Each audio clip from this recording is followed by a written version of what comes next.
السلام علیکم۔ آج کی کہانی کا عنوان ہے بدصورت بیٹی۔ جب نائلہ کی پیدائش ہوئی تو اس کی ماں زہرا نے اسے پہلی بار دیکھ کر ایک آہ بھری۔ بچی کی رنگت سانولی تھی، ناک تھوڑی موٹی، ہونٹ عام سے اور آنکھیں چھوٹی۔ وہ کسی لحاظ سے بھی عام بچوں جیسی پیاری نہیں تھی۔ زہرا کی ساس نے اسے فوراً ہی طعنے دینے شروع کر دیے۔ یہ کیسی بدصورت لڑکی ہے، نہ شکل اچھی نہ رنگ اچھا، ہمارا خاندان تو ہمیشہ گورے چٹے بچوں کا رہا ہے، یہ کس پر چلی گئی ہے۔ زہرا خاموش رہی، مگر اس کے دل میں ایک چبھن اتر گئی۔ وہ جانتی تھی کہ اس کی بیٹی کی زندگی آسان نہیں ہونے والی۔ وہ یہ بھی جانتی تھی کہ نائلہ کو ہمیشہ طعنے سننے پڑیں گے، ہمیشہ دوسرے بچوں سے کمتر سمجھا جائے گا، اور سب سے زیادہ اسے اپنے ہی گھر میں اپنی جگہ بنانے کے لیے لڑنا پڑے گا۔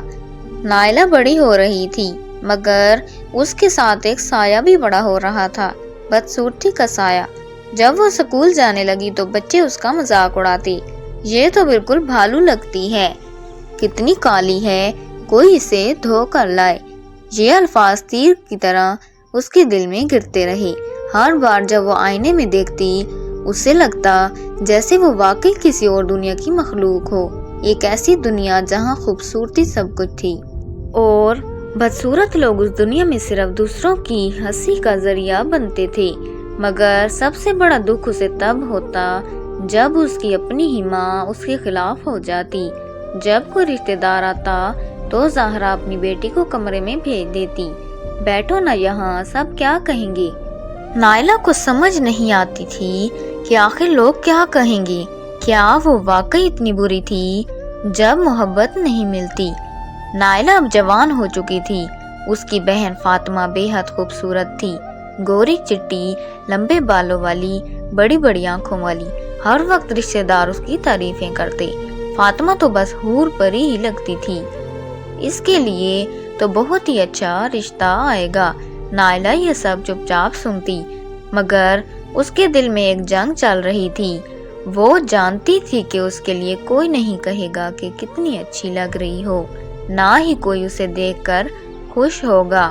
ایک دن جب اس کی بہن کا رشتہ طے ہوا تو مہمانوں میں سے ایک خاتون نے زہرا سے کہا، اور نائلہ کا کیا سوچا؟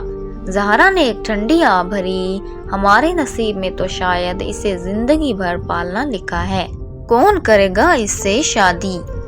نائلہ نے یہ سب سنا مگر کچھ نہ کہا۔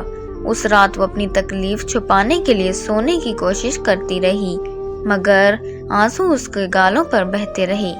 زندگی ہمیشہ ایک جیسی نہیں رہتی۔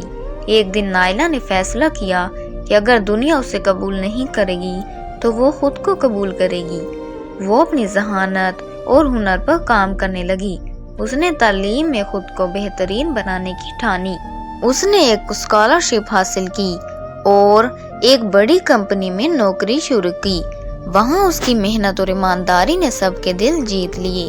پھر ایک دن ایک شخص اس کی زندگی میں آیا، احمد۔ وہ نائلہ کی خوبصورتی نہیں بلکہ اس کے دل اور دماغ سے محبت کرتا تھا۔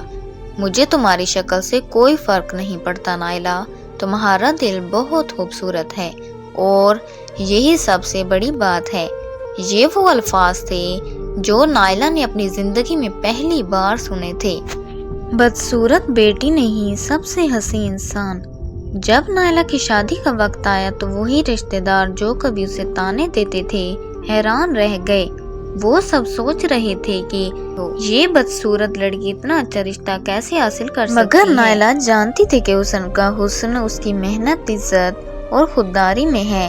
اس دن جب وہ دلہن بنی، اس کی ماں زہرا نے پہلی بار اس کی طرف دیکھا اور آہستہ سے کہا، شاید میں غلط تھی نائلہ، خوبصورتی صرف چہرے میں نہیں بلکہ دل میں بھی ہوتی ہے، اور آج تم سب سے حسین لگ رہی ہو۔ نائلہ کی آنکھوں میں آنسو آ گئے، مگر یہ آنسو دکھ کے نہیں، جیت کے تھے۔ آج وہ ایک بدصورت بیٹی نہیں بلکہ ایک حسین روح بن چکی تھی، جسے دنیا کی کوئی ظاہری بدصورتی مانند نہیں کر سکتی تھی۔ یہ کہانی ان تمام لڑکیوں کے لیے ہے جو اپنی ظاہری شکل کی وجہ سے خود کو کمتر محسوس کرتی ہیں۔ یاد رکھیے، خوبصورتی چہرے میں نہیں بلکہ کردار میں ہوتی ہے۔